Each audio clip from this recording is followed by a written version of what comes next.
अस्सलाम वालेकुम my dear students, I hope you are all fine and well. जो syllabus हम कवर कर रहे हैं इसका चैप्टर 8 का नेक्स्ट क्वेश्चन है। स्टेटमेंट देखिए, कहता है if f of x is equals to this.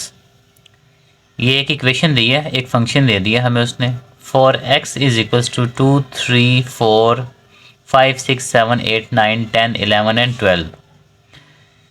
Then find the mean and variance of the random variable x. तक हमने क्या करना है जनाब, एक्स की इन वैल्यूज़ को यूज़ करना है और इस गिवन फंक्शन को यूज़ करते हुए सबसे पहले तो प्रोबेबिलिटी डिस्ट्रीब्यूशन बनानी है, देन उसका हमने मीन और वेरिएंस फाइंड करना है। तो चलें, क्वेश्चन की स्टेटमेंट आपको समझ आ गई है, इसका अब हम सॉल्यूशन देखते हैं। और वीडियो को बगैर स्किप किए कंप्लीट समझिएगा, क्वेश्चन को अच्छी तरह देखा करें, स्टेप बाय स्टेप जो मैं बात आपको समझाऊँ उसको फॉलो किया करें, ठीक है। और अपनी तरफ से रॉकेट साइंस ना छोड़ा करें कमेंट्स में, तो जो चीज़ कह दी जाए ना उस पर फॉलो किया करें, अमल किया करें उसको, और उस क्वेश्चन को उसी मेथड से अटैम्प्ट किया करें। और जो फार्मूलाज मैं देता हूँ वो इस बुक के अंदर से ही देता हूँ, मैं कहीं से बाहर से जो है ना वो नहीं, खुद नहीं बनाता। तो गिवन फार्मूलाज जो आपके चैप्टर में दिए जाते हैं उन्हीं को यूज़ करते हुए, उसी मेथड को यूज़ करते हुए मैं ये आपको क्वेश्चन अटैम्प्ट करके देता हूँ आपके सिलेबस के अंदर रहते हुए। तो चलिए इसको सॉल्व करते हैं। और जो प्लस माइनस मल्टीप्लिकेशन डिवाइड जो होता है, डिवीजन रूल, ये जो बच्चों वाले काम होते हैं जो एक 5 क्लास के बच्चे को भी आते हैं, वो अगर मैं स्किप कर दूँ ना तो उससे आप काइंडली घबरा ना जाया करें। वो खुद उतना तो आप इस लेवल पे हैं कि आप उनको खुद से कर सकें, ठीक है। वरना फिर भी अगर आप इतना ही इंसिस्ट करते हैं तो मैं वो सारे के सारे बच्चों की तरह आपको एक एक चीज़ समझा दूंगा। डोंट वरी, मुझे तो कोई इशू नहीं है, ठीक है। वीडियो जो है वो लंबी होती है, होने दें। तो चलें क्वेश्चन को सॉल्व करते हैं, इसको समझिएगा अच्छी तरह से। जी स्टूडेंट्स, जैसा कि एज़ यूजुअल मैं डाटा जो गिवन होता है मैं उसको सॉल्यूशन के अंदर एक टेबल की फॉर्म में लिखता हूँ आपके सामने, जैसा कि मैंने इस क्वेश्चन को लिखा है। इसमें एक्स की वैल्यूज़ मैंने इस फर्स्ट कॉलम में ली है जो कि 2 से लेके 12 तक जा रही हैं, ठीक है। और देन सेकंड कॉलम में मैंने वो जो गिवन फंक्शन था हमारा ये मैंने लिखा है। और थर्ड कॉलम में मैंने एक टर्म लिखी है x into F of x, means कि इस एक्स की वैल्यूज़ को हम इनकी एफ ऑफ एक्स से मल्टीप्लाई करते जाएंगे और यहाँ पे लिखते जाएंगे। और ये क्यों ऐसा करेंगे ये मैं आपको बताता हूँ आगे। और इस फोर्थ कॉलम में एक्स स्क्वायर करेंगे पहले, और फिर उस आंसर को एक्स के स्क्वायर करने से जो आंसर आएगा उसको एफ ऑफ एक्स की वैल्यू से उसके सामने वाली मल्टीप्लाई करेंगे और आंसर यहाँ पे लिखेंगे। और ऐसा क्यों करेंगे ये भी मैं आपको अभी बताता हूँ। तो फर्स्ट स्टेप हमारा है कि हमने एफ ऑफ एक्स को ड्राइव करना है, इन एक्स की गिवन वैल्यूज़ को यूज़ करना है और इस फंक्शन को यूज़ करना है।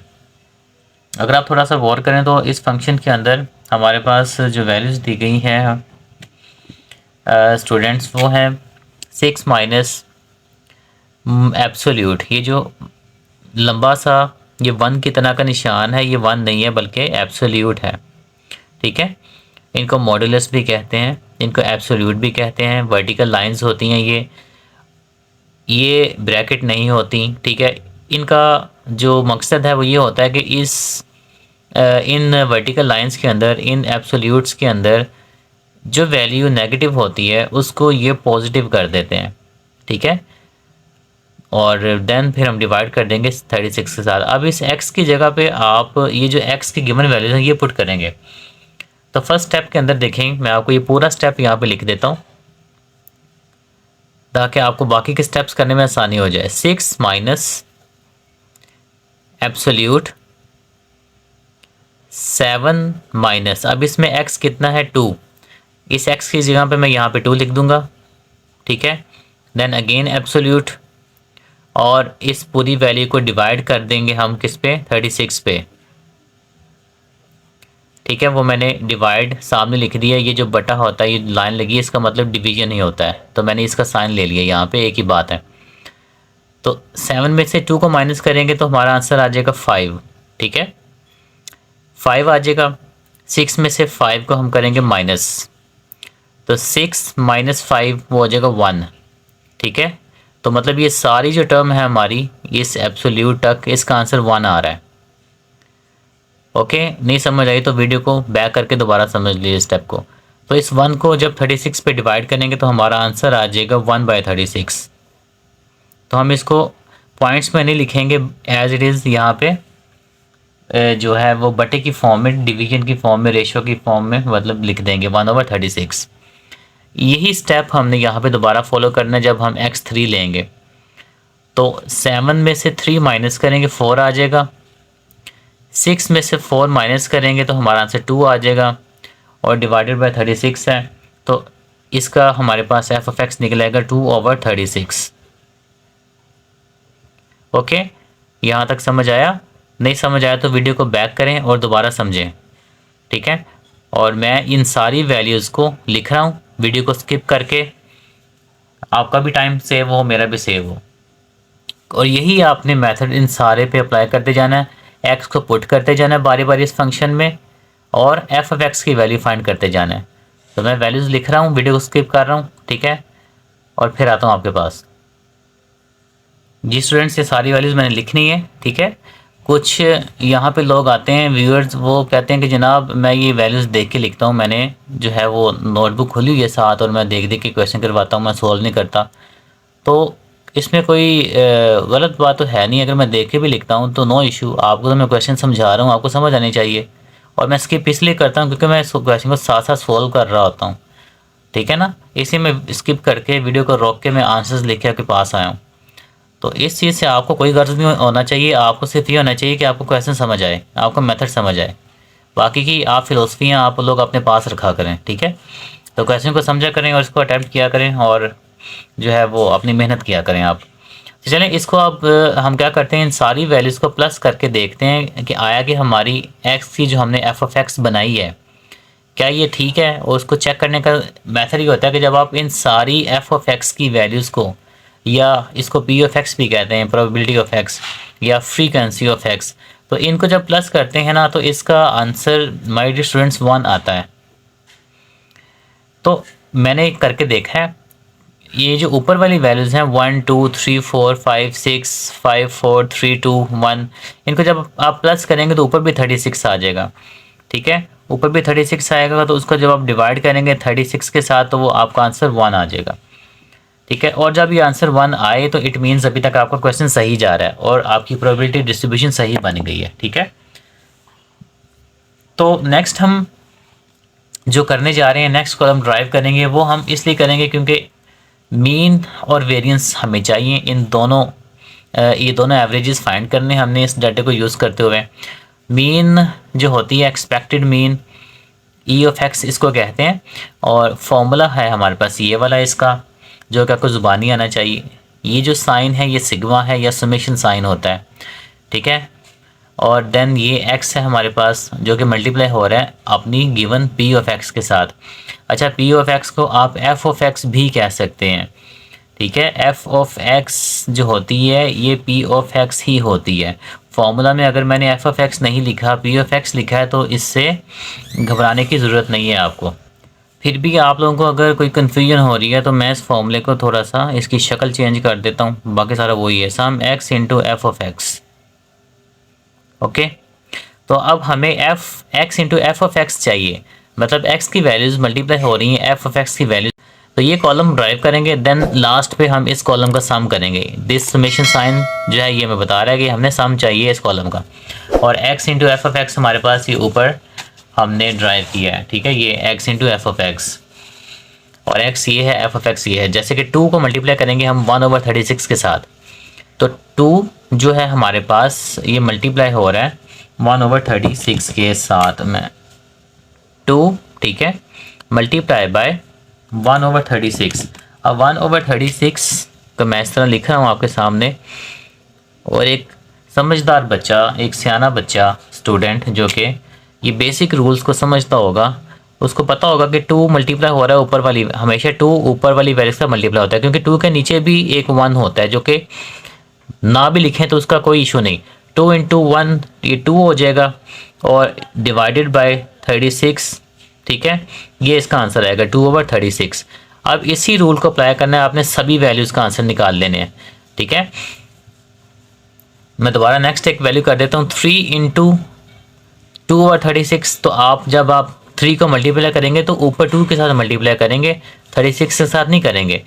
3 ऊपर वाली वैल्यू से मल्टीप्लाई होगा तो हर वैल्यू x की ऊपर वाली वैल्यू के साथ मल्टीप्लाई होगी बटे के ऊपर वाली, ठीक है, एफ ऑफ एक्स के।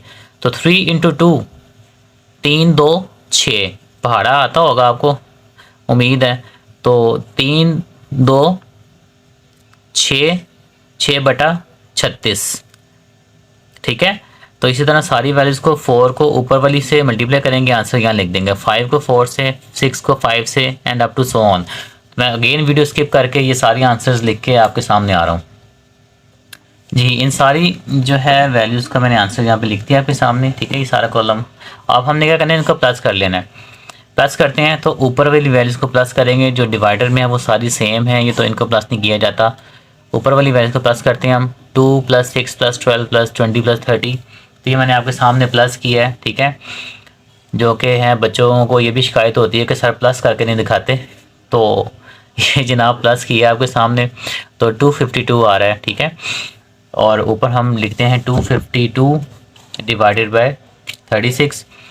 तो 252 डिवाइडेड बाय 36, ये हमारे पास इस कॉलम का सम आ रहा है। सम हमें चाहिए होता है यहाँ पे, सम ही चाहिए हमें x into F of x का, और वो आ रहा है 252 डिवाइडेड बाय 36। ये जो आपका आंसर निकल रहा है ये अरिथमेटिक मीन यानी कि एक्सपेक्टेड अरिथमेटिक मीन यानी कि एक्सपेक्टेड मीन, ठीक है, ये सारे नाम हैं। तो इसका आपकी इस प्रोबेबिलिटी डिस्ट्रीब्यूशन का मीन निकला है। आप इसको मज़ीद डिवाइड कर सकते हैं, अगर आपका दिल कर रहा है तो कर लें इसको, ये आपका 7 आ जाएगा, ठीक है। वो भी मैं आपको करके दिखा देता हूँ, ठीक है, ताकि आपको कोई शक व शुबा ना रह जाए। तो 252 आपका ये आंसर है, ठीक है ना। तो आप इस आंसर को डिवाइड कर रहे हैं आप किस पे, 36 पे, तो करेंगे तो आपका ये 7 आ जाएगा, ओके। तो ये 7 हमारा अरिथमेटिक मीन आंसर निकला है। नेक्स्ट हमें चाहिए वेरिएंस ऑफ एक्स, मीन्स के वेरिएंस चाहिए, जैसा ई ऑफ एक्स फाइंड किया था, एक्सपेक्टेड मीन ऑफ एक्स, इसी तरह VAR ऑफ एक्स मीन्स के वेरिएंस ऑफ एक्स, ये वेरिएंस की शॉर्ट फॉर्म है। इसका फॉर्मूला ये होता है हमारे पास, ठीक है। फॉर्मूले के में देख लें आप, सम चाहिए किसका, एक्स स्क्वायर की वैल्यू मल्टीप्लाई हो रही है P ऑफ एक्स के साथ, ये कॉलम हमने ऊपर यहाँ बनाना है, माइनस मीन का स्क्वायर, ये जो मीन फाइंड किया पीछे यानी कि 7, इसका हम स्क्वायर यहाँ से माइनस कर देंगे, ठीक है। ये ऑलरेडी फाइंड कर लिया हमने, हमें ये चाहिए। ऊपर चलें, इसको भी आप देख लें। क्या करना है आपने, x का स्क्वायर पहले करना है और फिर उसको उसके पर्टिकुलर f ऑफ x का मल्टीप्लाई कर देना। ये 2x है, इसका स्क्वायर करेंगे तो 4 आ जाएगा। 4 को हम मल्टीप्लाई कर देंगे किसके साथ, 1/36 के साथ, जिस तरह यहाँ पे पहले किया था हमने। 2 को मल्टीप्लाई किया था 1/36 के साथ। आप 2 को नहीं करेंगे, आप 2 के स्क्वायर को यानी कि x के स्क्वायर को 4 को मल्टीप्लाई करेंगे 1/36 के साथ, तो ये आ जाएगा 4/36। अगेन नेक्स्ट x की वैल्यू का स्क्वायर करेंगे, 3 का स्क्वायर करेंगे तो 9 आएगा, ठीक है। इस 9 को हम मल्टीप्लाई करेंगे 2/36 के साथ, क्योंकि हमने f ऑफ x के साथ मल्टीप्लाई करना है x के स्क्वायर को। तो 9 आएगा 3 का स्क्वायर, और 9 को जब 2 से मल्टीप्लाई करेंगे तो वो आ जाएगा 18, ठीक है। तो 18/36 यहाँ पे आ जाएगा, ओके। और ये अब सोन सारी वैल्यूज़ आपने इसी तरह करते जाना है। मैं आंसर्स यहाँ पे लिख के आपके पास आ रहा हूँ जी। स्टूडेंट्स, ये हमने सम इसका कर लिया, सॉरी सम नहीं बल्कि ये वैल्यूज़ हमने लिख ली। अब सम करेंगे तो इन सारी ऊपर वाली वैल्यूज़ को प्लस करेंगे, और प्लस करने के बाद हमारे पास ये आंसर आ रहा है 1974, ठीक है। 1974 हम यहाँ पे लिखेंगे और डिवाइड करेंगे 36 के साथ, और इसी वैल्यू को उठा लेंगे हम 1974 को और यहाँ पुट करेंगे 1974 डिवाइडेड बाय 36 माइनस मीन की वैल्यू हमारे पास 7 आ रही थी, इसका स्क्वायर, ठीक है। तो 1974 जो है इसको डिवाइड करेंगे हम 36 पे, तो हमारा आंसर यहाँ पे आ रहा है 54.83333, ठीक है। अब हम इसमें से यानी कि 54.833 में से माइनस करेंगे 7 का स्क्वायर। 7 का स्क्वायर होता है 49, तो 54.833 में से हम माइनस कर देते हैं 7 का स्क्वायर यानी कि 49 माइनस करते हैं, तो हमारा आंसर आ रहा है 5.8, 5.33, ठीक है। तो ये हमारा 5.83 अप टू सो ऑन, ये हमारा वेरिएंस का आंसर यहाँ पे my dear students find out हो गया है। तो ये दो चीज़ें थी हमने इस क्वेश्चन की फाइंड करनी थी। होप आपको समझ आ गई होगी वीडियो को। अगर तो वीडियो नहीं समझ आई है, किसी चीज़ की समझ नहीं आ रही किसी स्टेप की, तो वीडियो को दोबारा देखें, सारा कुछ मैंने समझाया। कमेंट्स में जो है वो कोई सी ऐसी चीज़ पूछा करें जो इस वीडियो में ना बताई गई हो आपको, ठीक है। तो बाकी अपना ख्याल रखें। वीडियो में कोई चीज़ पसंद नहीं आई है मेरी बात कोई, तो उसके लिए सॉरी। बाकी आप लोग भी ख्याल किया करें, ठीक है। बंदा कोई मेहनत करवा रहा होता है तो उसकी मेहनत को जो है ना वो इम्पोर्टेंस दिया करें, सपोर्ट किया करें, बजाय इसके कि बातें किया करें आगे से आके कि प्लस नहीं करवाते, मल्टीप्लाई नहीं करवाते, सोल्व करके दिखाया करें छोटी छोटी बेसिक बच्चों वाली चीज़ें, ठीक है। तो चलें फिर, अल्लाह हाफिज़।